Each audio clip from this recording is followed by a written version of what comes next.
பயமே இல்லை, கவலை இல்லை.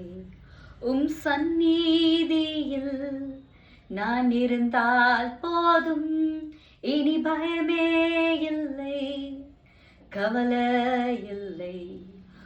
சந்நிதியில் நான் இருந்தால் போதும். ஏசையா ஏசையா ஏசையா ஏசையா ஏசையா ஏசையா, சந்நிதியில் இருந்தால் போதும். ஆமாங்க, இந்த பாட்டுல சொல்லப்பட்டபடி நம்ம பயப்பட வேணாம், கலங்க வேண்டாம், திகைக்க வேண்டாம். ஏன்னா கர்த்தருடைய சந்நிதியில நம்ம இருக்கும் பொழுது, கடவுளை நோக்கி நம்ம பார்க்கும் பொழுது, கண்டிப்பா நான் சொல்றேங்க, அவர் உங்களை தேற்றுகிறவராகவும் உங்களை அரவணைக்கிறவராகவும் உங்களை ஆற்றுகிறவராகவும் இருக்கிறார்.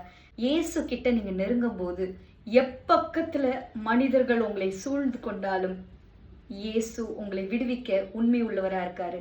உங்க வியாதியிலிருந்து, உங்க சூழ்நிலையிலிருந்து, உங்க பிரச்சனைகள்ல இருந்து உங்களுக்கு நன்மையை கொடுக்க உண்மை உள்ளவர். இயேசுவை நம்புங்க. God bless you.